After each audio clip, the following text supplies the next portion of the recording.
Nous sommes en direct de Washington DC aujourd'hui. J'ai le plaisir d'avoir le chanteur ivoirien Mewé sur ma chaîne. À cause de la mauvaise connexion, cette interview a été réalisée en audio. Je vous prie de le suivre. Est-ce que vous pouvez vous présenter? Allô, bonjour. Vous m'avez déjà présenté, je m'appelle Mewé. Oh wow, Mewé. Je suis très honorée de vous avoir sur ma chaîne aujourd'hui en direction de Washington DC.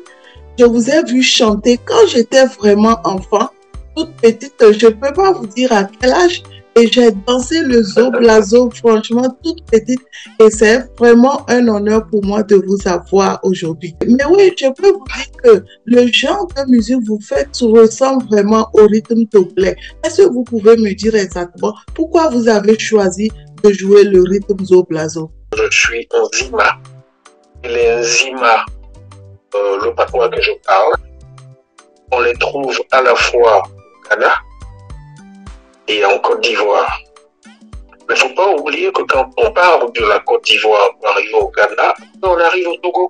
Et donc, on a des cultures similaires et notre rattachement est lié au groupe auquel on appartient, qui est le grand groupe Akan.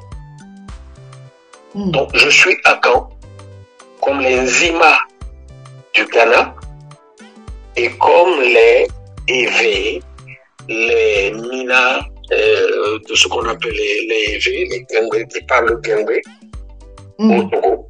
Et donc, on a ça en commun qui fait que, bon, on a des similitudes. J'ai choisi le Zo-Blazo parce que j'ai voulu mettre ma culture en avant. C'est simplement que ça.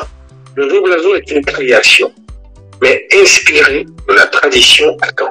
En quelle année exactement vous avez décidé de commencer votre carrière de faire le Zo-Blazo? Faire de la musique, c'est exercer un métier. 81 où je suis révélé à cette émission Podium à la télévision ivoirienne. En 89, mon premier album. C'est-à-dire j'ai fait un apprentissage avant d'arriver là. Pourquoi vous avez décidé d'être chanteur, Mewé? N'importe quel être humain sur cette terre naît avec une vocation. N'importe quel être humain naît avec un don. C'est à vous de l'intercepter. C'est à vous de le sentir. Il faut l'entretenir. Vous ne pouvez pas être dans une maison et ne pas faire le ménage tous les jours. Non. Ménage. Dieu m'a donné un don que j'ai juste poli et j'ai juste entretenu en faisant cet apprentissage, en apprenant, en m'exerçant. Et c'est comme ça que je suis arrivé à ce métier naturellement. Mais oui, puisque vous avez commencé votre carrière en 1989, vous pouvez me dire exactement par quelle chanson avez-vous commencé votre carrière?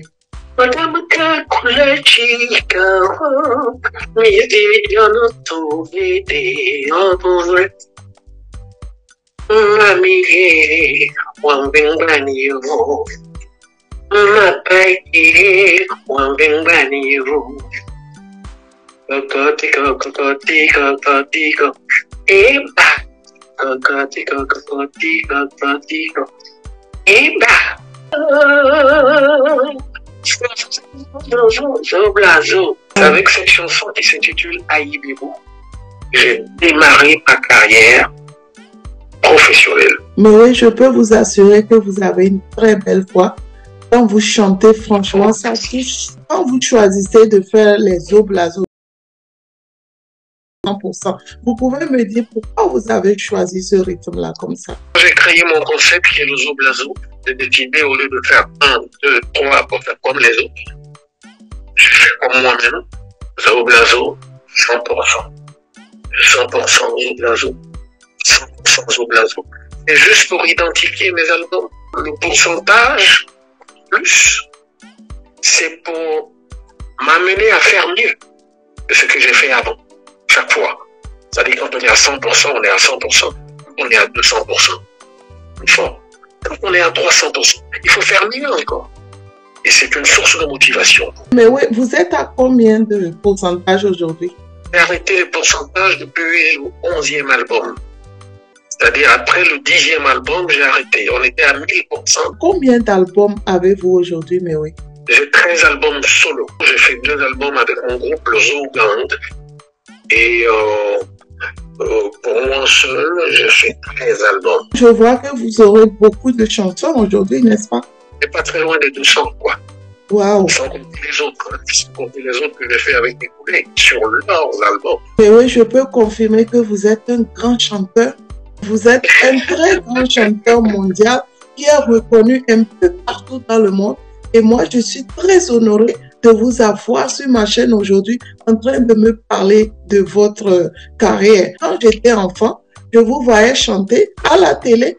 Je ne pouvais pas imaginer, moi, aujourd'hui, avoir Miwé en train de me parler de sa carrière. Je voudrais franchement vous remercier pour votre humilité, pour votre simplicité. Vous êtes très humble, très aimable, très ouvert et je suis très, très fière de vous, Miwé. Moi qui vous remercie du fond du cœur. Merci de nous accorder la parole parce que ça permet de faire aussi la promotion de ce que nous faisons.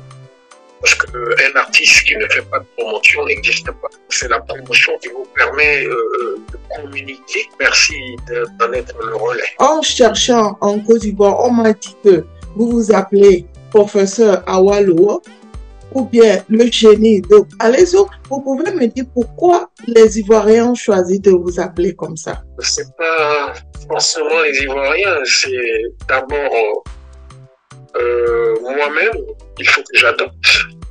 Parce que si je n'accepte pas qu'on m'appelle comme ça, on ne va jamais m'appeler comme ça. Moi-même d'abord, et puis il y a mon propre entourage. Puis bon, il y a les fans. Il y a les fans, mais bon, en général, quand on vous donne autant de surnoms, c'est que on a beaucoup d'affection pour vous. Je suis à Awalowo parce que j'ai jamais fait d'école de musique. Aujourd'hui, vous me donnez une guitare, je joue. Vous me mettez sur une batterie, je joue. Vous me demandez de faire une orchestration, je la fais. Vous me demandez d'arranger un titre, je l'arrange. Cette façon d'enseigner la musique de façon rudimentaire qui fait qu'on m'appelle par exemple professeur Awalowo. Le génie de Balaizo parce que j'ai grandi dans un quartier à Grand Bassam qu'on appelle Balaizo. Et je suis aujourd'hui le plus célèbre. Et donc, je suis le génie de ce quartier-là. J'ai appris que votre ethnie, c'est les Apollo et que vous êtes en bordure de mer à Grand Bassam. Donc, je pense que c'est une fierté de voir quelqu'un de Grand Bassam représenter franchement sa communauté aujourd'hui. Les Ivoiriens aiment beaucoup les Togolais parce qu'ils pensent qu'ils se ressemblent. Et moi, ça m'a fait beaucoup plaisir. Je vous ai déjà vu aller à Niro, je pense, faire un clip avec les femmes là-bas. Vous avez chanté en Ivoire et franchement, ça m'a fait beaucoup plaisir. En quelle année vous avez sorti cette chanson? Cette chanson est sortie sur l'album Illimité. C'était en 2016. J'ai voulu être en harmonie avec le thème que j'abordais et la langue que je parlais. J'ai voulu aller tourner le clip à Niro. Et c'est ce que j'ai fait. Combien d'awards vous avez reçus aujourd'hui? J'en ai reçu quasiment 2-3 par an. Donc, je sais pas. Il y a des distinctions qui sont médiatisées. Il y en a qui ne le font pas. Il y en a qui sont en comité restreint. J'ai été très souvent honoré. Et je rends grâce à Dieu, comme on dit, quoi. Vous avez eu plusieurs années d'expérience. Vous pouvez me parler de votre expérience en tant qu'artiste de la chanson ivoirienne? Mon expérience, elle est de 33 ans de carrière. J'ai la chance d'être un chanteur reconnu. Et puis, j'ai la chance aussi d'être ce chanteur-là qui a créé une musique qui colle à sa peau. Une musique qui n'a jamais été exploitée par quelqu'un d'autre. Ça fait de moi un personnage particulier. Est-il finalement facile d'être un artiste en Afrique? Et rien n'est facile. C'est une question qu'on ne devrait plus poser sur cette terre.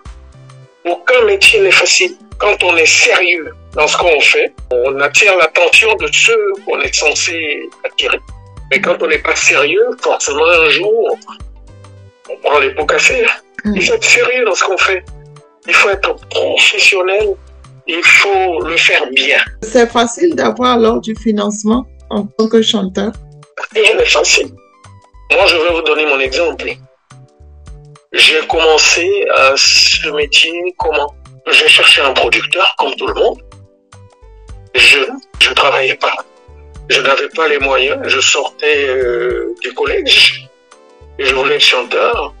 Mais pour être chanteur, mon père ne voulait pas de ce métier, ma mère non plus.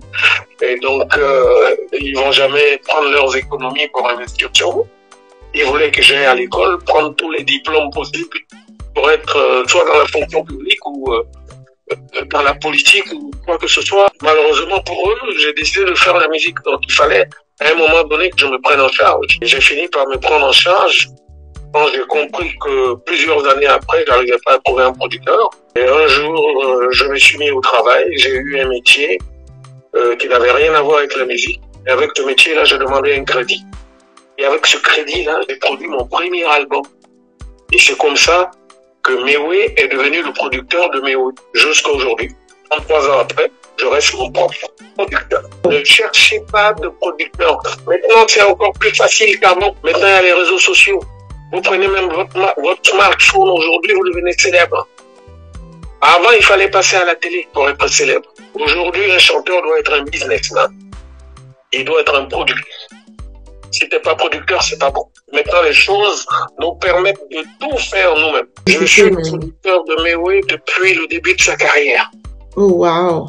Tous ceux qui sont passés financièrement dans ma carrière, ils ont été là comme des bailleurs de fonds. C'est tout parce qu'ils ont estimé en moi que j'avais une solvabilité. Tout. Et ça m'est arrivé 2 fois de travailler avec des maisons de disques. Mais qui sont passés là comme des bailleurs. C'est tout. C'est pas ça que j'appelle la production. Mais oui, avec cette expérience que vous avez, quel conseil vous pouvez donner aujourd'hui à un jeune Africain ivoirien qui voudrait commencer sa carrière de musique comme vous l'avez fait? Prenez-vous en charge maintenant. Ne pas attendre un producteur. Produisez-vous vous-même. Si l'Afrique doit être indépendante, elle doit être indépendante à partir de ses citoyens eux-mêmes. Mais nous, on compte toujours sur l'autre. À force de compter sur l'autre, voilà où nous en sommes. Chacun doit se prendre en charge. Surtout dans la musique. Les choses sont beaucoup plus faciles qu'avant. Avant, il fallait créer. Et après, trouver un financier. Il va vous emmener dans un studio qu'il faut louer. Et après, quand vous avez fini, il faut après faire la promotion de ce que vous faites. Il faut passer à la télé. Il faut tourner les clips. Il faut payer tout ça. Aujourd'hui, c'est plus facile. Avec votre téléphone, vous pouvez tout faire. Faire votre promo vous-même. C'est-à-dire, vous sortez l'album, là, même maintenant, on n'attend même pas qu'on fasse des albums. Même avec un single, vous existez. Avec ce titre-là, vous tournez des images.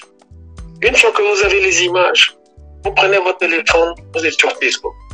Vous prenez votre téléphone, vous êtes sur Twitter. Vous prenez votre téléphone, vous êtes sur Instagram. Vous prenez votre téléphone, vous êtes sur TikTok. Un producteur, pourquoi? Mais est-ce que vous avez un mot de fin? Mon mot de fin, c'est vous dire déjà merci de m'avoir accordé la parole pour me permettre de m'adresser à la diaspora aux États-Unis. Je leur dis merci aussi de nous soutenir là-bas. Et j'espère les retrouver très bientôt. Je croise les doigts pour 2023. J'espère retrouver le public de la diaspora américaine. Et ensemble, nous allons célébrer la musique africaine. Mais oui, merci beaucoup d'être venu sur ma chaîne. Je me sens tellement honorée aujourd'hui, mais oui, pour vous de m'accorder cette interview. Je vois en vous un homme humble, un homme disponible, un homme agréable. Vous avez fait le tour du monde. Vous avez promu la musique africaine dans le monde entier. Et franchement, je suis fière et très fière de vous. On est en direct de Washington, DC, aux États-Unis. Et j'espère vous revoir très bientôt pour une autre interview. Merci beaucoup et à très bientôt. Merci, au revoir.